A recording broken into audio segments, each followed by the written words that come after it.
안녕하세요. 살아있는 책 산책입니다. 오늘 산책길의 책은 페트로 루드비크의 미루는 습관을 이기는 작은 책입니다. 모든 사람들이 한 번쯤은 고민해봤을 할 일을 제때 하지 않는 행동, 마감 시한에 임박해야 일을 처리하는 행동 등의 미루는 습관을 어떻게 하면 그만둘 수 있을지, 미루지 않고 바로바로 행동하기 위해서는 어떤 노력이 필요한지를 정리해주는 책입니다. 저자가 주장하는 이야기를 글로 풀어놓기도 했고, 글을 정리하는 그림도 속속들이 있어 어렵지 않게 읽을 수 있었습니다.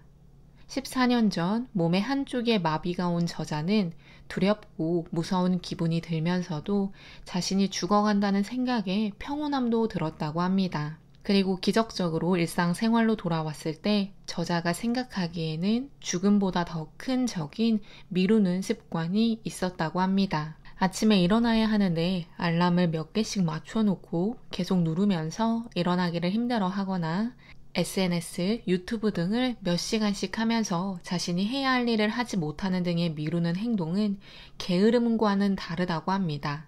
게으른 사람은 자기가 하지 않았다는 것에 죄책감을 느끼지 않기 때문인데요. 또 미루는 습관은 휴식과도 다르다고 합니다. 할 일을 미루는 사람은 일을 해야 한다는 것을 알면서도 의지력이 부족하여 생각을 행동으로 옮기지 못한다고 합니다. 휴식은 에너지를 충전하지만 미루기는 해야 한다는 강박감, 압박감을 느끼며 에너지를 소모한다고 합니다. 특히 저도 공감이 되었던 문장인데, 압박감을 느껴야 효율적으로 일을 할 수 있다는 핑계를 대며 미루는 행동을 우리는 스스로 합리화하고 있다고 합니다. 우리가 미루는 행동을 하는 이유를 이 책에서는 현대사회에 너무나 많은 선택지가 있기 때문이라고 표현하고 있습니다. 결정장애라는 말이 괜히 생긴 것은 아닐 텐데요. 어마무시한 정보의 양이 있고 우리가 해야 하는 행동들이 많기에 우리는 결정을 하지 못한다고 합니다. 그렇기 때문에 할 일을 미루는 성향도 강해진다고 하는데요. 선택지가 복잡할수록 우리는 결정을 미루게 되고 그것은 습관이 된다고 합니다. 물론 선택지가 너무 많아서 결정을 하지 못해 미루는 습관이 생긴다는 것은 누군가에게는 해당되지 않을 수 있지만 내가 해야 할 일이 많으면 어떤 행동은 미루게 되기 때문에 일부는 저자의 생각에 동의하게 되었습니다. 미루는 습관을 줄이고 없애기 위해 이 책에서는 4가지 키워드를 제시합니다. 동기부여, 자기훈련, 성과, 객관성입니다. 하나씩 말씀드리겠습니다. 내가 머지않아 죽는다는 사실이 내 인생에서 중요한 선택을 할 때 가장 큰 도움을 주었다는 문장은 스티브 잡스가 스탠퍼드 졸업식에서 한 이야기입니다. 우리를 앞으로 이끌어 나가게 하는 가장 효과적인 것은 비전을 갖는 것이라고 하는데요. 확실한 자기의 비전을 갖는 것은 미루는 습관을 끊어내게 하는 첫 번째 방법이자 가장 강력한 방법이라고 저는 생각합니다.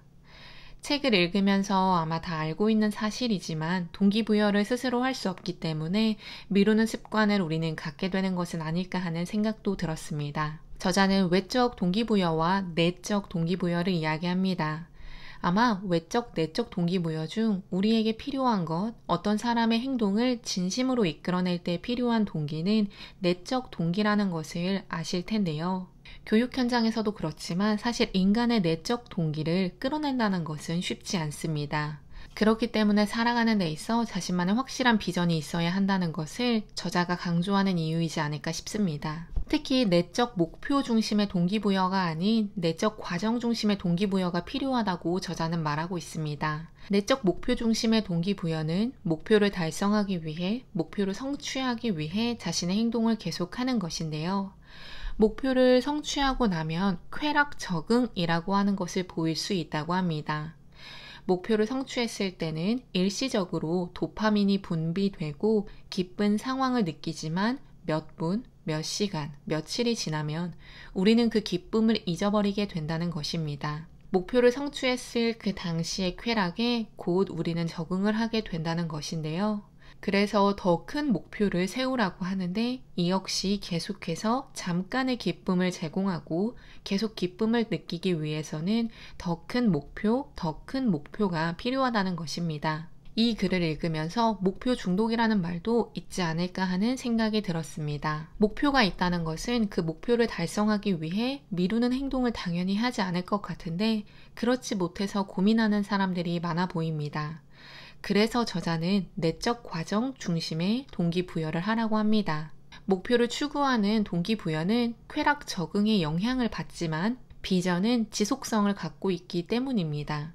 비전은 추상적이지만 내가 가야 할 길을 보여주는 큰 그림 정도라고 생각하면 좋을 것 같은데요. 각 개인이 갖는 비전은 인생에서 시간을 어떻게 사용하고 싶은가에 대한 답변이며 비전은 결과가 아닌 행동에 초점을 맞추고 목적지가 아닌 과정을 중시한다고 합니다. 자신이 그리는 비전으로 가는 이정표를 세워 자기가 제대로 가고 있는지 자신의 비전과 지금 하고 있는 행동이 일치하는지를 생각하라고 합니다. 과정이 즐거운 사람은 미루지 않기 때문에 내적 과정 동기부여가 된다고 합니다. 더 나아가서 인간은 이타적 동기부여가 될 때 행동을 더 바로바로 한다고도 이야기하는데요. 비슷한 비전을 가진 사람들과 협력해 공동체를 형성하고 집단 동기부여를 이끌어냄으로써 개인의 비전을 확장해 나가는 것도 과정 중심의 내적 동기부여를 하는 방법이라고 합니다. 두 번째 키워드는 자기훈련, 자기통제입니다. 내 몸이 내 말을 듣지 않는다는 생각, 이야기가 웃기지만 진짜 그렇기 때문에 우리는 미루는 행동을 멈추지 못하고 있습니다.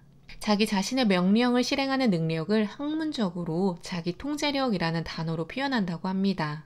인간의 뇌는 간단히 이야기해서 기본적인 반사작용과 본능에 관여하는 뇌간, 감정에 관여하는 변연계, 이성적이고 논리적으로 사고를 하는 신피질로 되어 있습니다.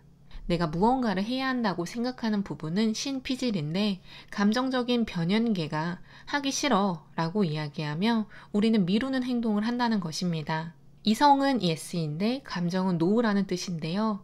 물론 감정을 원천으로 차단해 자기 통제를 하라는 것은 아니라고 합니다. 하지만 미루는 습관을 없애기 위해서는 의식적으로 우리가 감정을 통제하는 방법을 연습할 필요가 있다고 합니다. 게다가 자기 통제력은 인지 자원에 의존한다고 하는데요. 인지 자원이 고갈이 되면 자기 통제력을 잃어가게 된다고 합니다. 인지 자원은 건강한 음식을 먹거나 산책을 하는 등의 행동으로 보충된다고 합니다. 인지 자원이 크다는 것은 의지력이 강하다는 것과 같은 맥락이라고 합니다. 책에서는 미루는 습관을 없애기 위한 습관 리스트, 오늘 할 일 적기 등을 활용하라고 하는데요. 하지만 자신의 미루는 습관이 계속된다면 그것은 의지력의 문제가 아닐까 생각해보는 시간을 갖는 것이 선행되어야 한다고 저는 이야기하고 싶습니다. 성과를 내기 위해서는 부정적인 감정에서 긍정적인 감정으로 내적 전환을 시키라고 합니다. 내 안에 부정적인 감정을 가진 무기력한 햄스터를 없애야 한다는 것인데요. 마틴 셀리그만이 이야기하는 학습된 무기력은 이 책에서도 다루고 있습니다. 햄스터 한 마리가 뚜껑이 있는 박스에 들어갔을 때 처음에는 나오려고 막 발버둥을 치지만 계속해서 나오지 못하게 되면 박스 뚜껑을 열어주어도 나오려고 하는 도전조차 하지 않는다는 것입니다. 불행한 감정과 나는 할 수 없다는 생각은 무기력한 상태를 나타내며 우리 역시 이런 상태를 가지고 있기 때문에 계속해서 미루는 행동을 한다고 합니다. 햄스터의 행동을 빗대어 보아 아무 일도 하지 않으면서 시간을 낭비해 죄의식을 느끼게 되고 죄의식은 나는 할 수 없다는 자신에 대한 불신감을 낳고 또다시 무기력한 감정을 만든다는 것입니다. 무기력하기 때문에 또 아무것도 하지 않은 우리의 모습은 미루는 습관을 계속해서 강화할 수밖에 없다고 합니다. 한두 번 시도를 했는데 내가 원하는 결과를 내지 못했으니까 이건 나중에 하지 뭐 라는 생각이 결국 미루는 행동을 하게 되는 원인이 된다는 것을 저자는 말하고 싶은 것 같은데요. 실패가 나쁜 것이라고 가르치는 나쁜 것이라고 치부하는 사회로 인해 우리는 실패가 나쁜 것이라고 생각하지만 실패를 다른 시각으로 바라보는 것이 중요하다고 이야기합니다. 절대 결코 실패는 나쁘거나 수치스러운 것이 아니고 미래를 위한 성공 레시피의 필수 요소라는 것을 우리는 알아야 합니다. 한두 번 시도해서 자기가 생각한 대로 되지 않았더라도 조금 더 두드려보고 회복 탄력성을 보여주는 것이 미루는 습관을 없애는 방법이라고 생각도 들었습니다. 미루는 습관을 없애기 위한 마지막 키워드는 객관성입니다. 더닝크루거 효과에 대해서 들어보셨을 텐데요. 능력이 없는 사람은 자신의 능력을 과대평가하고 능력이 있는 사람은 자신의 능력을 과소평가한다는 더닝크루거 효과가 미루는 습관을 만드는 원인이 된다고 합니다. 객관적으로 자기를 평가하지 못하기 때문에 자신의 능력을 과대평가해 자기가 지금 미루고 있는 일들을 마감 기한 내 다 해낼 수 있을 것이라는 생각을 하게 만든다는 것입니다. 자기가 진짜로 미루어도 마감 시간 내에 다 할 수 있을 일인지를 생각하고 자신의 능력을 객관적으로 바라볼 수 있도록 노력해야 하며, 스스로가 자기를 객관적으로 보지 못할 것 같으면 주위 사람들의 피드백을 받는 것이 필요하다고 합니다. 지금까지 말씀드린 내용을 정리해보면 우리는 미루는 습관을 없애기 위해 자신의 확고한 비전을 가져야 하고 목표 중심이 아닌 과정 중심의 행동을 통해 기쁨을 느껴야 하며, 부정적인 생각을, 자기를 비하하는 생각을 긍정적으로 바꾸고 자신의 능력을 맹신하기보다는 객관적으로 자아를 성찰하는 것이 필요하다는 것입니다. 금연이든 금주든 어떤 부정적인 습관을 끊어낼 때도 반복, 또 반복이 중요한 것처럼 미루는 습관을 없앨 때 역시 반복이 중요합니다. 비전을 세우기 위해 비전을 직접 적어보고, 한 달짜리 습관 플래너를 적어보고, 오늘 할 일 등을 하루하루 꼬박꼬박 적어가며 실천적인 행동을 꾸준히 반복적으로 해서 미루는 행동을 없애는 것이 우리의 더 행복한 삶을 만들 수 있다고 합니다. 누구든지 미루는 행동을 한 번쯤은 해봤을 것이라고 생각이 들었습니다.